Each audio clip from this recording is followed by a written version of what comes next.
अस्सलाम वालेकुम। जब किसी लड़की का रिश्ता आता है और रिश्ता बाहर का होता है, यानी कि लड़का यूके, यूएसए, दुबई या किसी और मुल्क में जॉब कर रहा होता है, तो वालिदैन उसे फ़ौरन से एक अच्छी अपॉर्चुनिटी समझ लेते हैं कि उनकी बेटी की ज़िंदगी बेहतर हो जाएगी, वो बाहर चली जाएगी, उसकी अच्छी लाइफ गुजरेगी। लेकिन वालिदैन खुद से सवाल नहीं पूछते कि हमारी बेटी बाहर कब जाएगी और तब तक वो कहाँ और किसके साथ रहेगी। क्योंकि यहाँ पाकिस्तान, इंडिया में ज़्यादातर केसेस में ऐसा होता है कि शादी और रुखसती के बाद शोहर कुछ अर्सा अपने वतन में गुजार के परदेस चला जाता है, और ये वो वक्त होता है जब एक नई शादीशुदा लड़की की ज़िंदगी अचानक अंधेर हो जाती है, या बीवी के ससुराल वालों के पास छोड़ के हज़ारों मील दूर चला जाता है। बीवी जिसे कुरान पाक में साहिबा कहा गया है, यानी कि हमेशा साथ रहने वाली, कि अब शादी हो गई है, जो कुछ भी हो अपने साथ रहना है। लेकिन शोहर बीवी को छोड़ के अब जा चुका है, तो उसके बाद जो पीछे रहने वाले लोग होते हैं, यानी कि लड़की के ससुराल वाले, वो उससे मुख्तलिफ़ तरह की तवक्कात वाबस्ता कर लेते हैं। कुछ जगहों पे तो उसे बेटी की तरह प्यार, मोहब्बत और इज़्ज़त मिलती है, लेकिन कुछ जगहों पे ससुराल वाले ये उम्मीद करते हैं, और ना सिर्फ उम्मीद करते हैं बल्कि वो उसे फोर्सफुली मैनिपुलेट भी करते हैं कि वो घर की ज़िम्मेदारियाँ उठाए, अपने सास ससुर, नंदू, देवर, जेठ के लिए खाने पकाए, फिर उनके बर्तन धोए, कपड़े धोए, उनके घर की सफाई करे। ये वो काम है जो लड़की के ऊपर, यानी कि आपके बेटे की बीवी के ऊपर किसी तौर पर फ़र्ज़ नहीं है इस्लामी लिहाज से भी।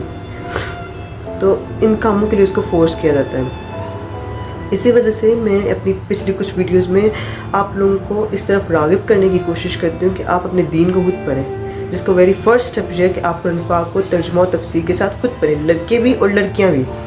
वैसे भी पढ़ें, लेकिन शादी के जैसे रिश्ते में बंधने से पहले आप लाजमी पढ़ें, ताकि आपको पता चले कि आपके हकूक़ और फ़राइज़ क्या हैं। एनीवेज़, ऐसे ससुराल के अंदर फिर लड़की की अपनी करियर, उसकी अपनी प्राइवेसी, उसकी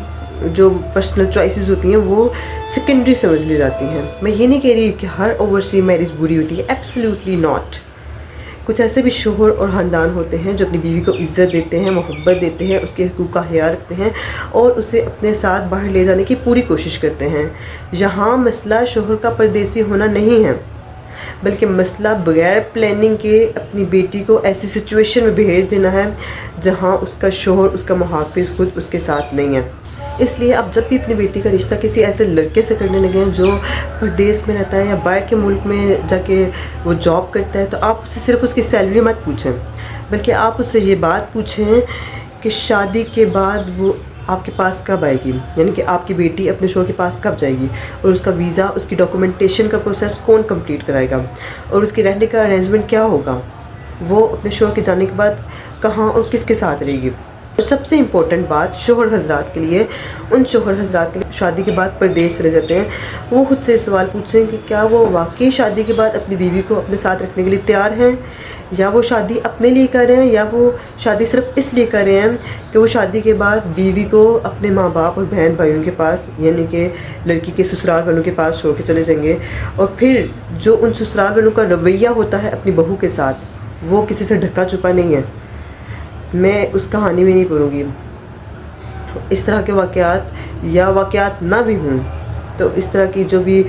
लड़कियां होती हैं उन सब की जो ज़िंदगी होती है वो किस तरह गुजरती है वो आपके सामने है। इस मसले को सॉल्व करने के लिए एक प्रैक्टिकल अप्रोच ये भी है कि रुखसती और निकाह के प्रोसेस को अलग रखा जाए, यानी कि निकाह के बाद आप वीज़ा, डॉक्यूमेंटेशन और जो भी ज़रूरी पेपर वर्क है उसको वाज़िया और अमली तौर पर मुकम्मल करें, उसके बाद रुखसती की प्लानिंग करें। क्योंकि याद रखें कि निकाह is not the end of responsibility, instead it is start of it. कि निकाह जो है वो उससे ज़िम्मेदारी का अंत नहीं हो जाता, बल्कि निकाह के बाद आपके ऊपर एक नई ज़िम्मेदारी आ जाती है, क्योंकि आपकी ज़िंदगी में एक जीती जागती इंसान आती है, उसकी अपनी फाइनेंशियल, इमोशनल और फिज़िकल नीड्स होती हैं जो कि शोहर के ऊपर अल्लाह ताला ने वाजिब करार दी हैं। और मैं वालिदैन से कहूँगी कि आप अपनी बेटी को सिर्फ शादी के लिए ना तैयार करें, बल्कि उससे इस चीज़ के लिए तैयार करें कि कभी उसकी ज़िंदगी में अगर मुश्किल वक्त आ जाए तो वो बिल्कुल हेल्पलेस ना हो। इसलिए उसको एजुकेशन दें, उसको स्किल्स सिखाएं, उसे कॉन्फिडेंस दें और उसे फाइनेंशियल अवेयरनेस दें, क्योंकि आज एक स्किल्ड और एक एजुकेटेड लड़की पाकिस्तान के अंदर रहकर भी इंटरनेशनल क्लाइंट्स के साथ रिमोट जॉब कर सकती है, वो फ्रीलांसिंग कर सकती है, ऑनलाइन ट्यूशन बढ़ा सकती है और एक अच्छी हैंडसम अमाउंट घर में रह कर भी अर्न कर सकती है। इसलिए अपनी बेटी को सिर्फ ये ना सिखाएं कि अच्छा शोहर मिल जाए तो ज़िंदगी बेहतर होगी, बल्कि आप उसे खुद कैपेबल और एक मजबूत इंसान बनाएं। کیونکہ مضبوط بیٹی کا یہ مطلب ہرگز نہیں ہے کہ اسے شوہر کی ضرورت نہیں ہے، بلکہ وہ شادی جیسے رشتے میں کسی مجبوری کے ساتھ نہیں، بلکہ وہ اپنی مرضی سے اور کانفیڈنس کے ساتھ اس رشتے میں قدم رکھے۔ اور آخر میں والدین سے یہ بات کہ اپنی بیٹی کی شادی ایک بہتر ملک میں نہیں کریں، بلکہ ایک بہتر انسان کے ساتھ کریں۔ اور ملک سے زیادہ اہم یہ دیکھیں